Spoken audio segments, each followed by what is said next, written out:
as I promised to talk about parole at the border, okay? Especially for asylum applicants, people seeking asylum at the border. The question becomes, was I paroled? If you were paroled, okay, it's gonna depend, was it a conditional parole or was it a parole for humanitarian reasons? We're gonna discuss about it in this video, but first we are going to have a live session on January 20th, 6 p.m. Eastern time. I'm gonna be streaming on YouTube and IG, Instagram, okay? Because we wanna really take your questions and just elaborate more on Trump executive orders and just provide some guidance when it comes to those mass deportations and exactly where we stand, because at that point we'll have something more concrete and we will have series of live sessions, you know, as we move through this year. But for the purpose of this video, I want to talk about parole because it's really confusing at the border the way it's going on, and a lot of people miss their chances, and a lot of people are seeking to appeal the judge decisions because of that. Again, my name is Bijoux Ngwanda. As you know it, I am an immigration lawyer based here in DC. However, I do have clients across the country and around the world because we are dealing with complex U.S. immigration law cases. If you're new to my channel, please go ahead and subscribe. If you are not new, welcome back and thank you for subscribing, and please do not forget to hit the notification bell so you don't miss out on anything. If you enjoy the content, please go ahead and share, like, and don't forget to comment below. Also follow me on all platforms. Links are in the description box below. Parole at the border for asylum seekers. The way it's supposed to work is this: in order to claim that you were paroled for the purpose of adjusting status later, okay? Once you come to the border, most of the time the person gets apprehended, or they present themselves at the port of entry and they get arrested. So you get apprehended, get arrested, and placed in detention.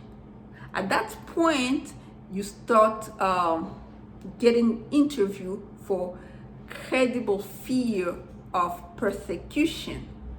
And that process that you're going through, especially if you're placed in detention, it's called expedite removal, because now you're being interviewed by an immigration officer while you are in detention for the credible fear of persecution, in order to establish whether or not you have credible fear of persecution.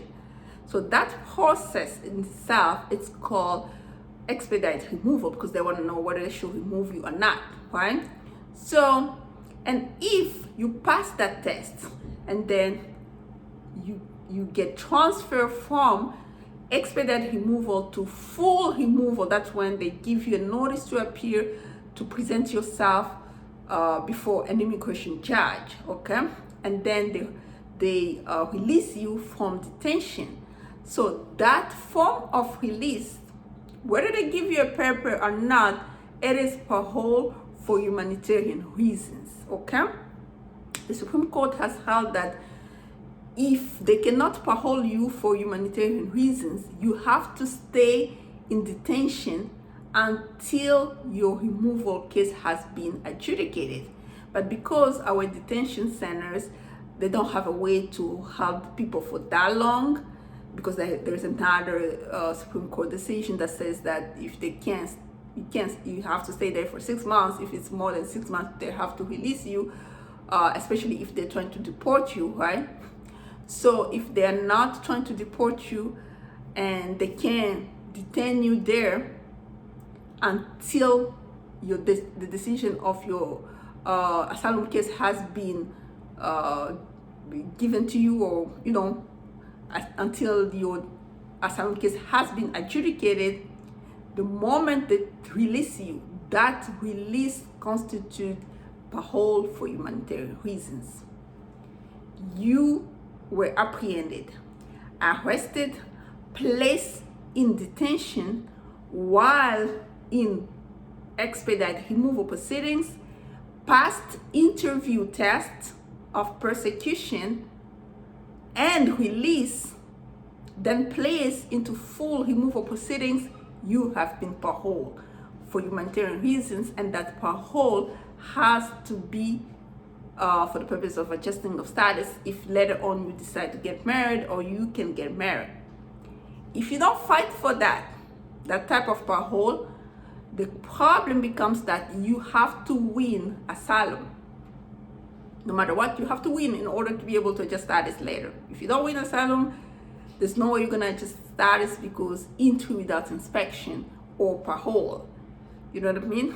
Without being admitted, without being paroled, you cannot adjust status unless 245I apply, which we have talked about a lot on this channel. I'm not going to revisit my own lectures, but anyway, so bottom of line is this: if you have been detained, placed into expedited removal, pass interview, credible fear interview, you passed it, and then later on placed into full removal proceedings, notice to appear has been given to you, and now you have to appear before the court, you have been paroled for humanitarian reasons because of the entire procedure, the way it works. If the notice to appear says otherwise, you have to fight it, you have to fight it, you have to fight it until it becomes parole, because you want to preserve that issue, because you never know if your asylum is going to be granted, and later on if you get married, if you don't preserve that issue on appeal and appeal it until you win it, then you will never be able to adjust status, because DHS will say you were paroled just conditionally under 236 for the purpose of going to your court hearing. But don't fall into that trap, because procedurally, the way it works, if all the things that I've said before happen in your case, it means you were paroled for humanitarian reasons, and later on you can adjust status if you have a ground for adjustment of status.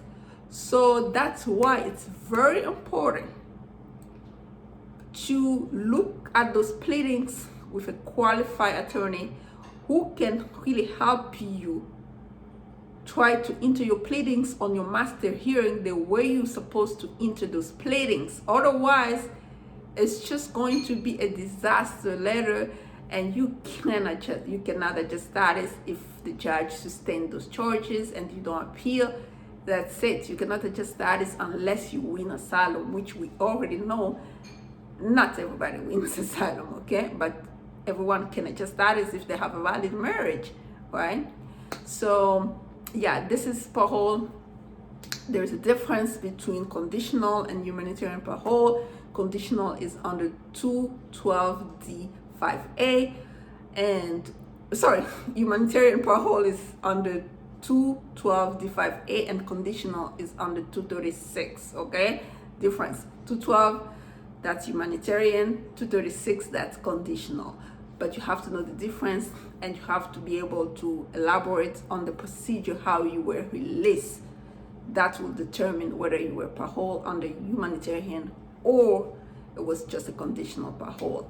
And sometimes they'll put it conditional on the paperwork, but if the procedure is the same, it has to be humanitarian. You can dispute that basically and hope that you win, okay?